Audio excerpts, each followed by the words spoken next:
No DQ Galaxy. We are live and it is April 1st, 2023. Happy April Fool's Day.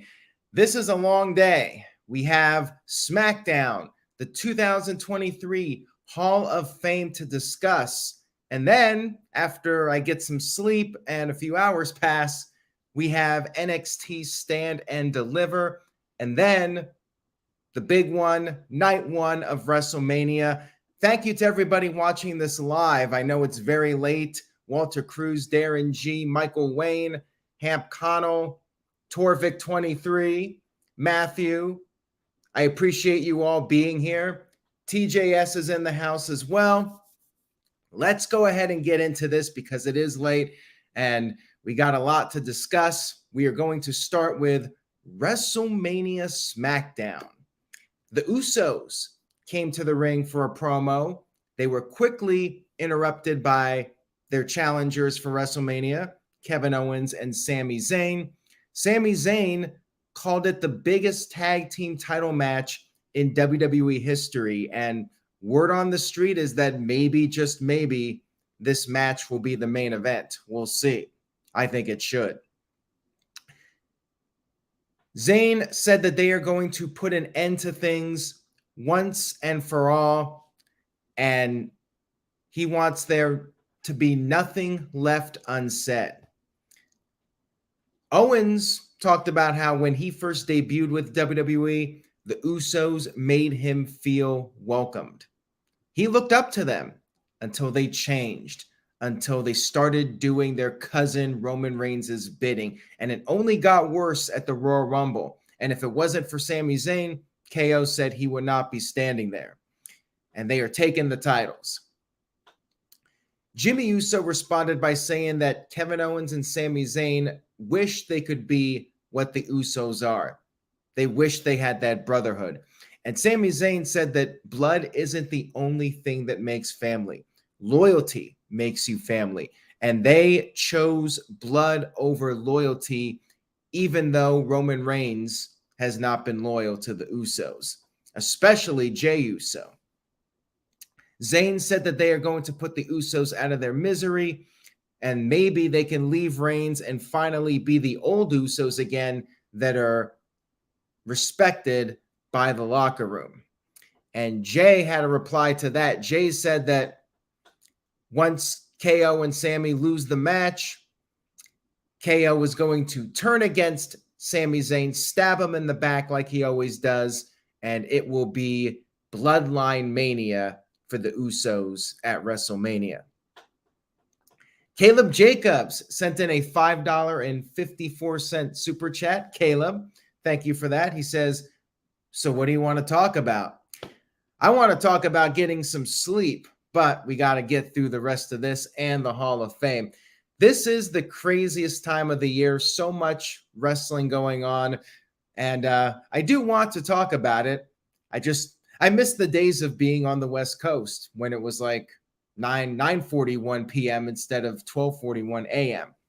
TJS, I love the WrestleMania stage. I have to see it in action this weekend, but just off of the preview video, I think it's one of the top three. Like, I really like the roller coaster stage for WrestleMania 33, but this is close to the top. Maybe number 1 or 2 or 3. We had our first match of the evening, which was a showcase match. A showcase to showcase the showcase match. It's Ricochet versus Montez Ford versus Chad Gable versus Eric of the Viking Raiders. Basically, a 4-way singles match to showcase the participants in the showcase match.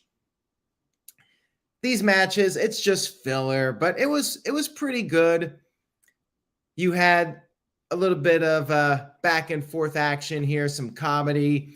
Chad Gable came in, told Ricochet and Ford to shoosh, please.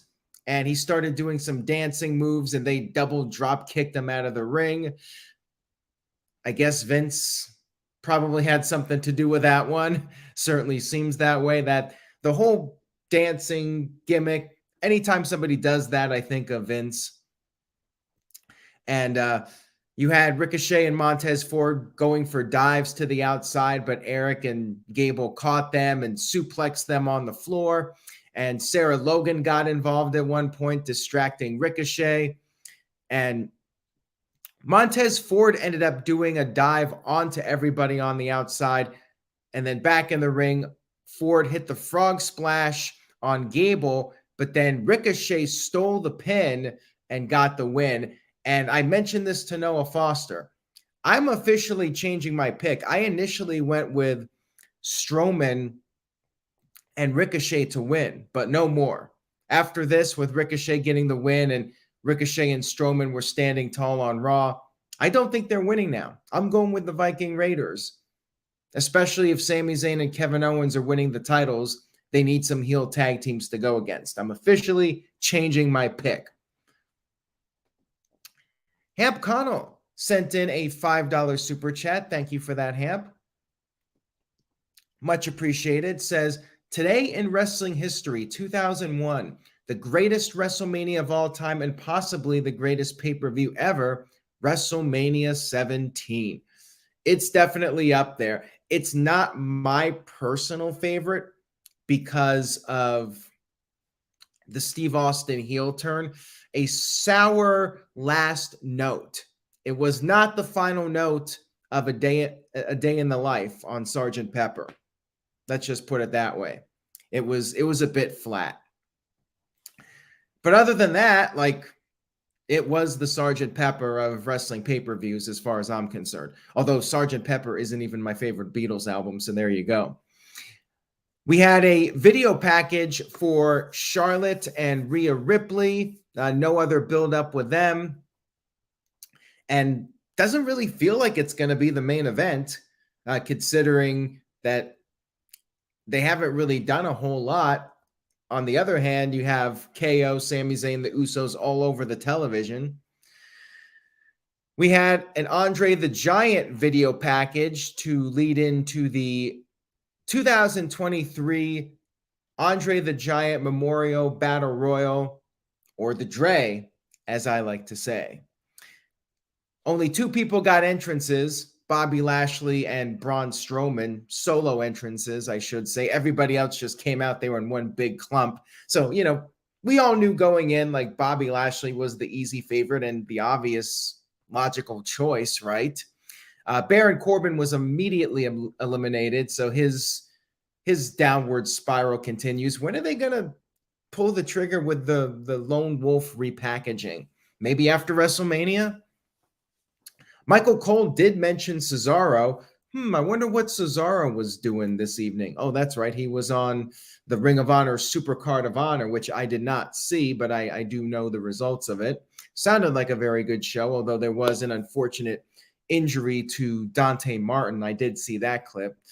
Hopefully he gets well soon, but that looked rough.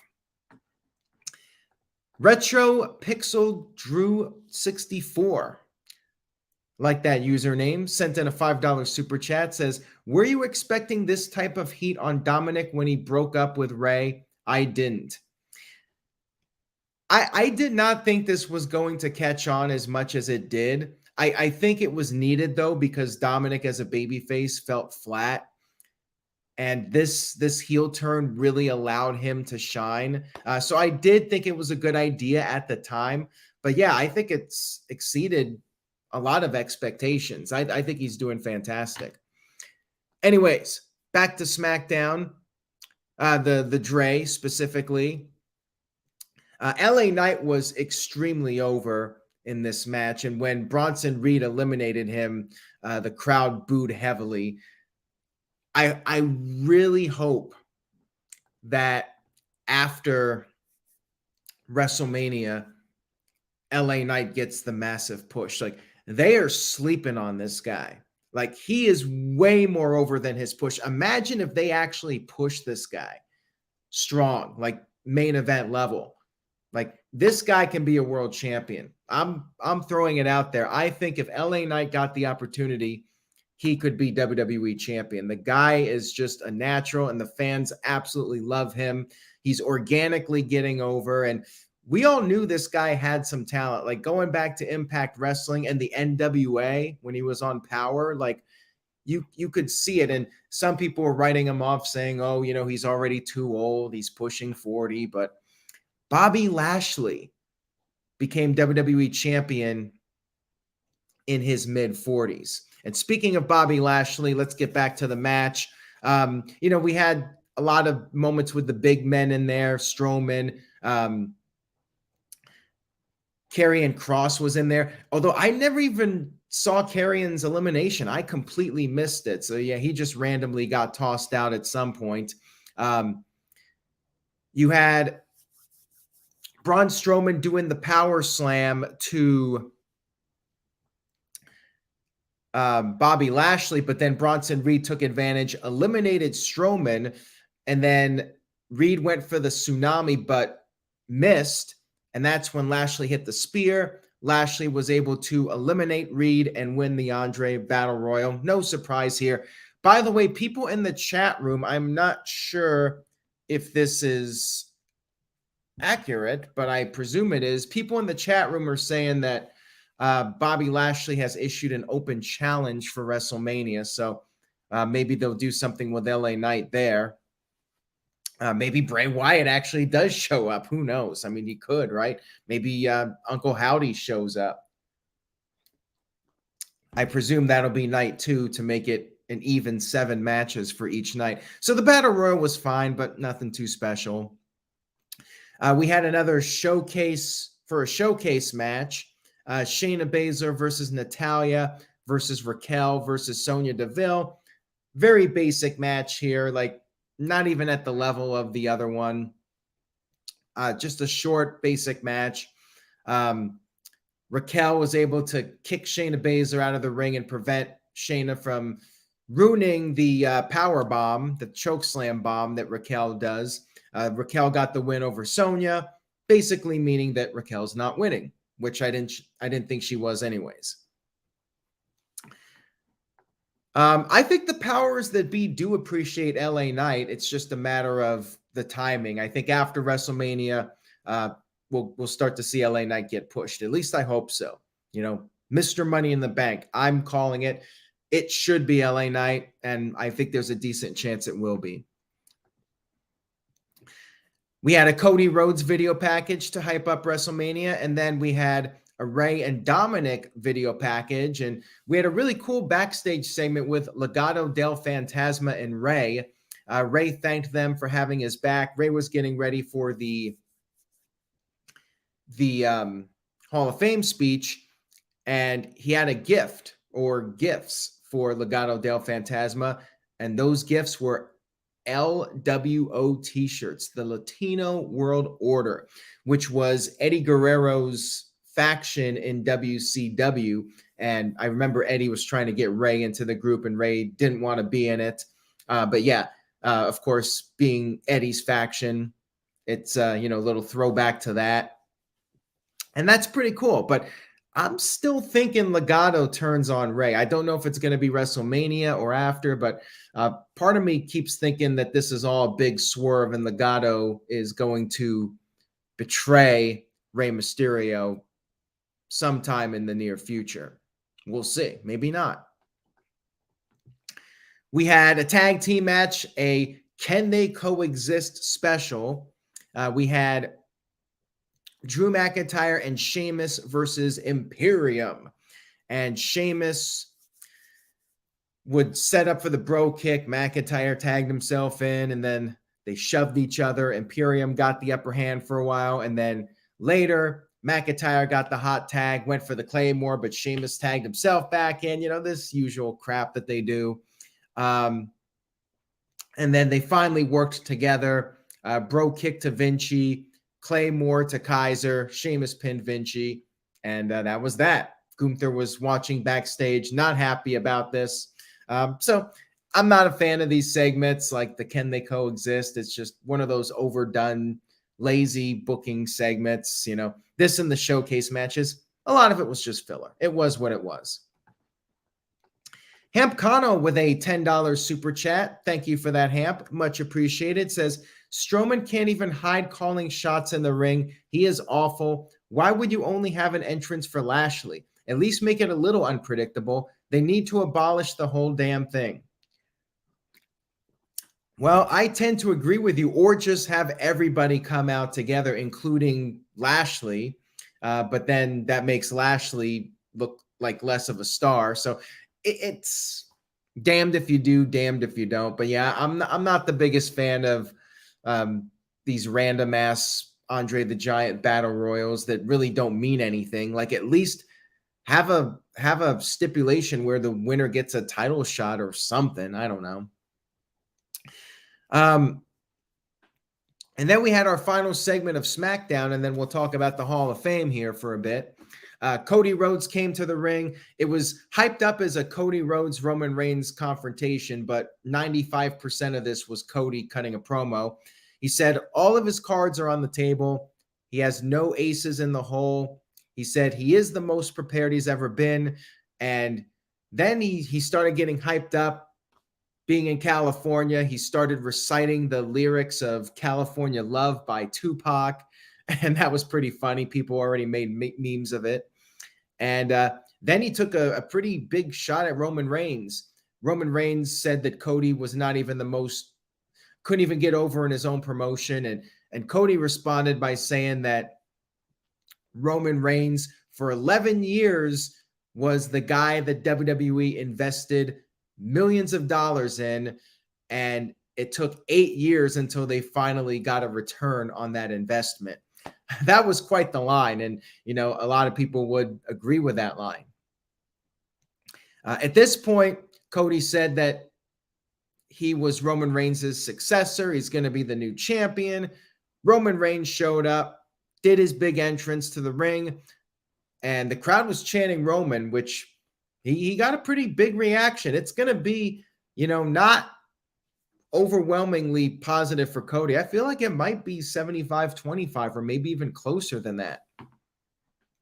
So Roman got on the mic, and instead of having LA acknowledge him, he said that it's not their turn. He looked over to Cody and said to Cody, "Acknowledge me." And he held up the championship. And that was the end of the show. So just a little bit of a cliffhanger there. SmackDown was fine, but it was a lot of filler. Like, I'd go like B-. I really enjoyed Cody's promo. And the Battle Royal was entertaining. But yeah, most of the show was filler. I would say it was a somewhat recommend. Watch the Cody segment. And that's pretty much it. Not a whole lot of noteworthy moments on the show. Just getting a lot of people on the show so they can be part of WrestleMania weekend. Now, let's talk about the Hall of Fame ceremony, which happened right after. There was like a 15-minute intermission so they could set up everything for it.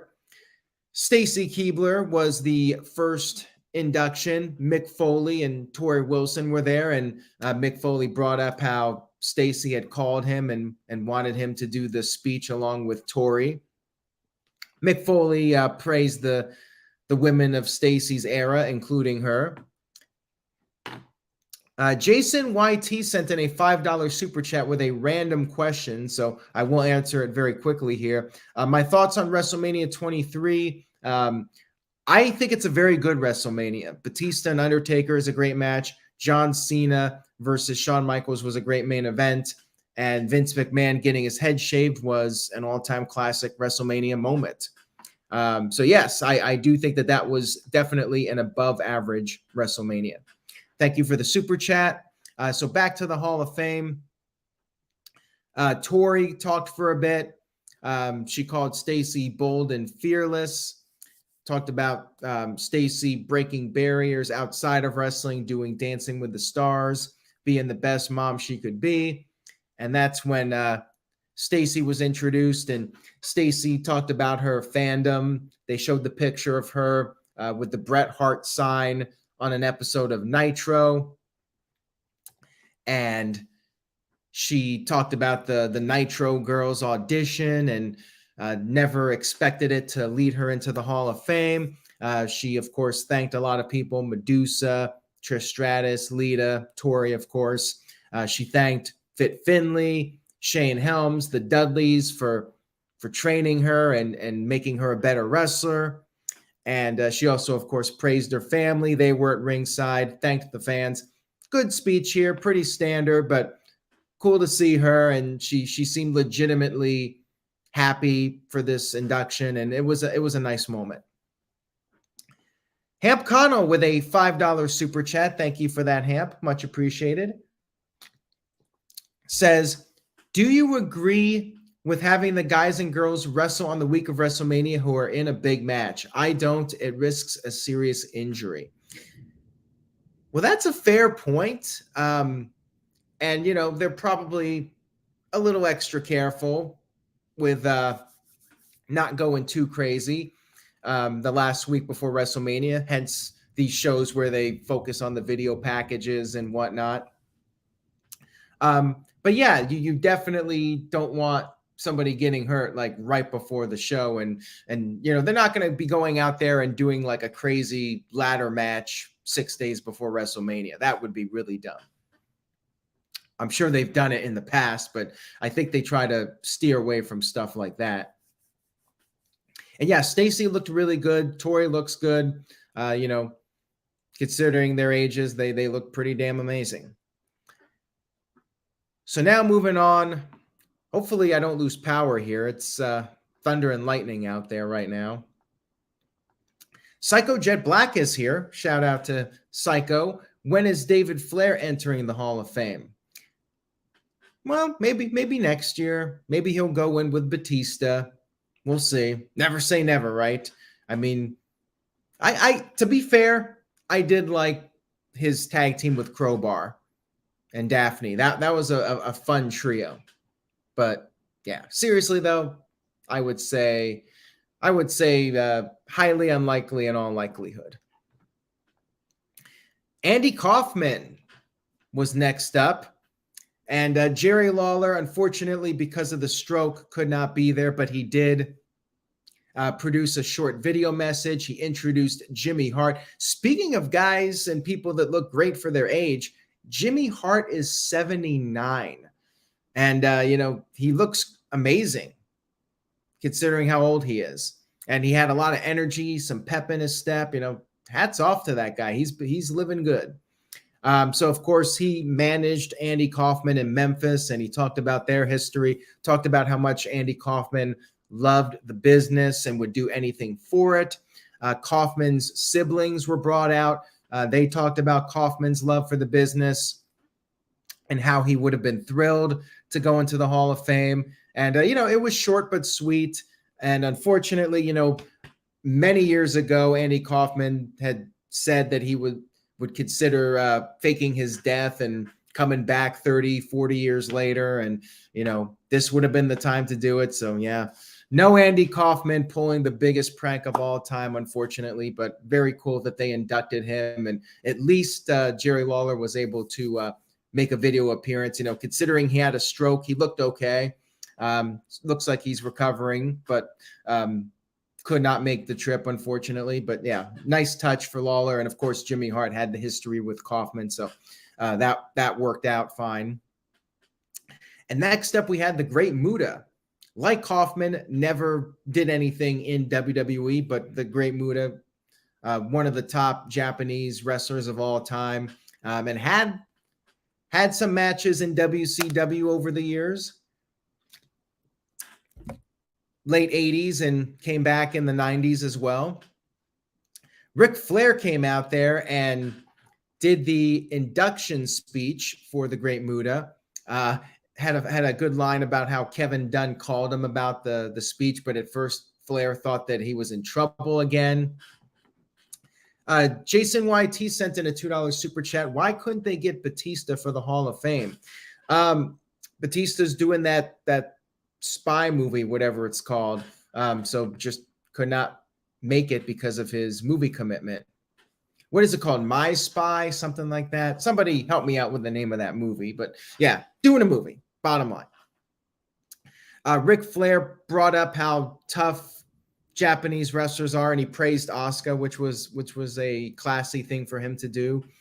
And he said Muta was the greatest professional wrestler from Japan that he was ever in the ring with.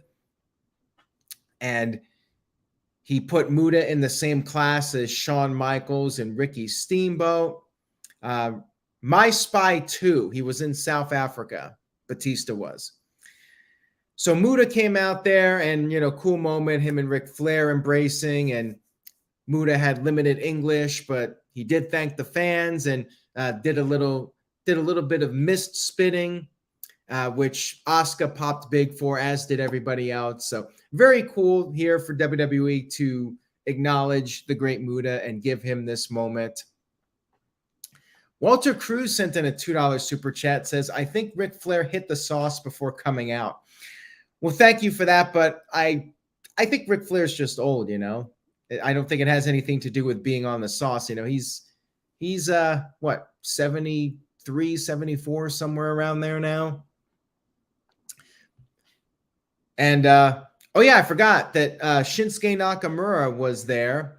Apparently they're going to be doing something with him after WrestleMania. But he was there in attendance for the Hall of Fame, one of Muta's final matches. We then had Tim White's induction for the Warrior Award.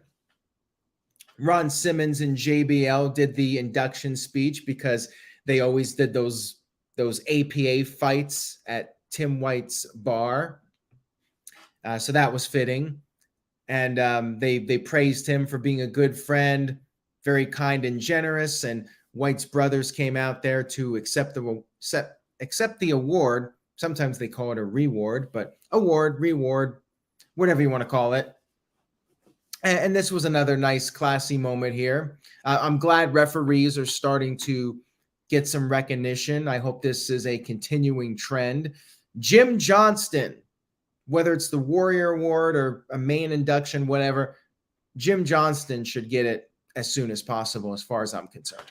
But now we'll move on to the final induction, which was Rey Mysterio. And I have to give credit to Conan. He did a fantastic job. Like, Conan never really did anything in WWE. He was Max Moon for a cup of coffee, and that was pretty much it.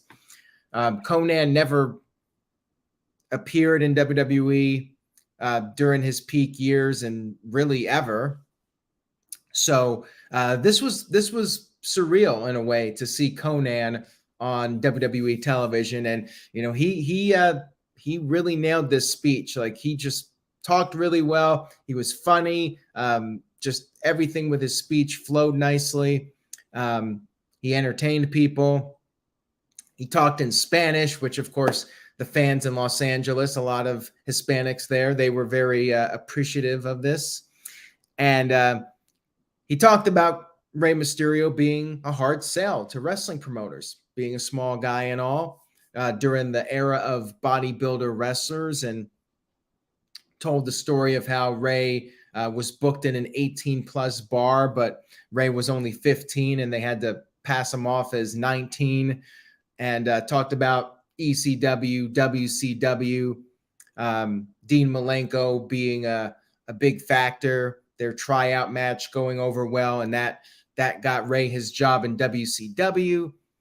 And Conan praised Rey for being just as good of a human being as a pro wrestler. And then Conan joked that he wanted to be adopted so he could replace Dominic. And Dominic and Rhea Ripley were there. And by the way, Buddy Matthews, Rhea Ripley's boyfriend, former WWE superstar Buddy Murphy, was there. And actually they showed him on camera, which they're really not supposed to do because he's contracted to AEW. And Andrade was there with Charlotte. Only Andrade's beard, though, made the television broadcast, at least from what I saw. And Malachi Black was there too with Zelina Vega.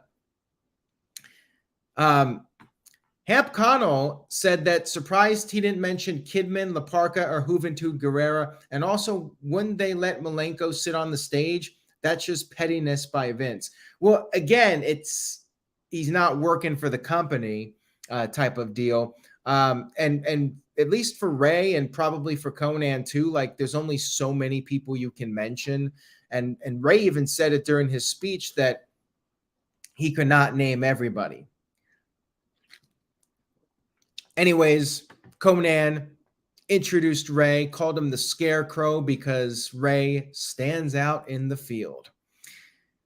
Now, we had a little bit of an angle, and I thought they did a really good job with this. I was wondering if they were going to do anything, like if it would be too tacky, but the way they did it, I thought was perfect. They didn't do too much, but they did enough, and they kept the kayfabe a bit here. So Ray came out, he's hugging people, shaking hands, but while everybody else was standing up, Dominic and Rhea Ripley and Damian Priest did not. They stayed seated. Ray started his speech, and then Dominic, Rhea Ripley, and Damian Priest got up and walked away. Heavy boos from the fans. So more great stuff here from Dominic. I thought they did a perfect job with this. They did something, wasn't too much to become tacky. They just did a little bit here, and it worked very nicely.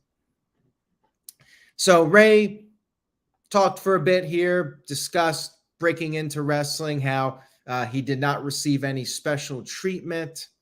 Knew wrestling was going to be tough, still wanted to do it. Got started at 8 years old. Talked about Conan, how they got together. Talked about how he got together with his wife and how she sent him money so he could pursue his dream. By the way, a lot of this was covered in his documentary, the A&E special. So make sure you check that out if you never saw it. Ray talked about ECW, praised Psychosis, talked about WCW, how the match with Eddie Guerrero put him on the map, the Halloween Havoc match, and then talked about WWE. Wasn't sure if they would ever hire him, but then Jim Ross called him after WCW closed. Ray did take a year off to spend some time with family, got the call, and it was all business from there. And Ray thanked everybody in WWE for believing in him and giving him the opportunity of a lifetime. He said without Conan, none of this would have been possible. He brought up numerous wrestlers from WCW and WWE. He could not mention them all. And he did conclude the speech by thanking the WWE Universe and making the name Rey Mysterio immortal. Fantastic speech here. One of the best. Rey Mysterio, tremendous talent. And absolute legend. Psycho Jet Black with a $5 super chat. Thank you for that. Says, if Vince was still in charge, it would be Rey Mysterio versus Baron Corbin for his final match. But I expect Ray versus Dominic will be Dominic's best match. Oh, I'm sure it's going to be great. And you're going to have a ton of heat for this match. I'm really looking forward to it. I don't think he would have booked Baron Corbin, but I know we're joking here. I think they still would have done this, even if Vince was still in charge creatively. I think this was the long-term plan to do this match from the beginning of Ray's WWE career. Jason YT sent in $2, says, when are we getting an Evolution Hall of Fame? Probably not for a while, since, they got to be doing Batista the first year he's available because he was supposed to be in 2020. I think it'll be Batista first, and then in a couple of years, maybe they can do Evolution. But also, you really want to do it when Ric Flair's still alive, right? So you don't want to wait too long. Hopefully they get Batista in next year, and then maybe 3 years they can do Evolution, even 2 years possibly. But yeah, Hall of Fame ceremony, very entertaining. I like that they kept it shorter than previous years. That's definitely a positive. I still would prefer it being on its own night, but that's just me personally. This seems to work out well for them, and they have the full crowd there. And it looked like most of the people stayed for the ceremony. Definitely check out Ray's speech. Conan was great. The Andy Kaufman stuff was great. Ric Flair and Great Muta. It was a very enjoyable Hall of Fame ceremony. Anyways, guys, that's all I got for tonight. It is late. I'm going to bed. Thank you all so much for supporting No DQ. Tell a friend. This weekend, it's going to be very busy. I will be recapping Stand and Deliver, both nights of WrestleMania, live coverage on NoDQ.com, results play-by-play, and of course, all the latest news. Take care, everybody. Psycho Jet Black sent in $5. Thank you for that. Says, I know The Rock is busy, but why didn't he schedule time so he could train his body and put over Roman at Hollywood? Easier said than done. Keep in mind, The Rock is not only making money for himself, but you have dozens and dozens of people, their livelihoods rely on The Rock. You know, these movie projects, so many people are involved in them. So if The Rock walks off and takes time off, these people are losing job opportunities. So it's more complicated than you might think. So it's not like The Rock can just say, you know what, I'm taking 6 months off to do WrestleMania. You know, it's not that easy. And he's got several businesses, so a lot of people rely on him. Anyways, guys, take care. I'm out. I will see you all next time. And remember, say yes to NoDQ.com. See you next time.